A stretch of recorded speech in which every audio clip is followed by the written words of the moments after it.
الحقي موسم العنب قبل ما يخلص وجربوا الفكرة العبقرية دي كمان. معايا على النار كوباية ونص من المية، هضيف عليهم حوالي كده 400 جرام من العنب، وممكن يقل او يزيد عادي جدا، مفيش مشكلة خالص. وعليهم كوباية من الكركديه. الكركديه هنا عطيت له غلوة على النار وصفيته زي ما انتم شايفين كده على العنب. عليهم نص كوباية من السكر، ومعايا معلقتين كبار من النشا دوبتهم في ربع كوباية من المية. وهنبدأ دلوقتي نقلب لحد ما النشا دي تستوي معانا. اول ما تبدأ تستوي معانا هنضيف عليها الفانيليا. بالنسبة لكمية السكر دي بتكون على حسب الرغبة، عايزة تزودي او تقللي براحتك خالص. يعني ممكن من البداية تحطي معلقتين من السكر وتدوقي، لو بالنسبة لك كده الطعم مظبوط تمام. عايزة تزودي سكر تاني بتزودي، مفيش اي مشكلة خالص. هي كده استوت معانا تمام. اخر حاجة بضيفها الفانيليا عشان النكهة بتاعتها تبقى قوية.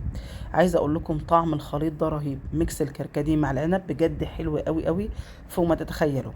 بعد كده نبدأ نجهز طبقة الكريمة. هضيف 5 اكواب من الحليب، والحليب هنا مغلي وبارد. عليهم معلقتين كبار من الدقيق، معلقتين كبار من النشا، معلقتين كبار من الكريم شانتيه الخام، 4 معالق كبار من السكر. وزي ما قلت لكم السكر بيكون على حسب الرغبة. هنقلب. طبعا احنا دلوقتي بنقلب على البارد، يعني لسه ما شغلناش النار. اول ما التكتلات دي تروح معايا ببدا اشغل النار.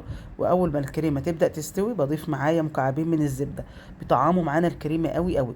ويا سلام بقى لو عندك قشطه، سواء من وش الحليب او القشطه المعلبه. طبعا احنا بنعمل حاجه لاولادنا، فلو في امكاننا ان احنا نعمل حاجه طعمها غني اكتر فنزود عشان الطعم يبقى احلى واحلى. اخر حاجه زي ما قلت لكم بضيفها هي الفانيليا.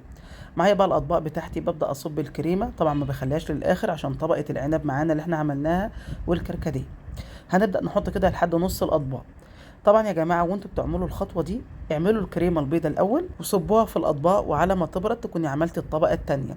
طبعا ده اللي انا بعمله بالظبط، بعمل الطبقه الاولى واستنى لما تبرد، وبعد كده بعمل الطبقه الثانيه عشان الطبقات ما تدخلش على بعضها.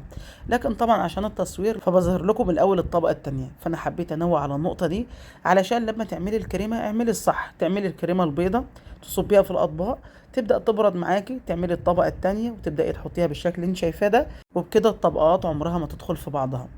زي ما انتم شايفين كده ما شاء الله الطبقه التانية اتبقى منها كميه، فهتعمل معايا طبقين كمان. الله اكبر، مفيش احلى من كده. طبعا هستناهم لما يبردوا معايا تماما، وبعد كده هدخلهم التلاجة. دي خطوه مهمه جدا، ما ينفعش ندخلهم التلاجة وهم سخنين. هستناهم يبردوا، بعد كده ادخلهم التلاجة واوريكم بقى ايه الشكل النهائي عامل ازاي. بصراحه طعم حلو جدا. طبقه الكريمه اللي احنا عاملينها بصراحه طعمها خطير. ليه بقى؟ لان النشا مع الدقيق بيدي قوام كريمي حلو قوي قوي. كمان اضافه الكريم شانتيه اللي احنا ضفناه مع مكعبين الزبده او حتى سمنه بيدي طعم حلو قوي قوي. وطبعا بقى طبقه العنب مع الكركديه لوحدها دي قصه تانية. العنب اصلا الايام دي طعمه حلو قوي قوي، طعمه مسكر كده وجميل.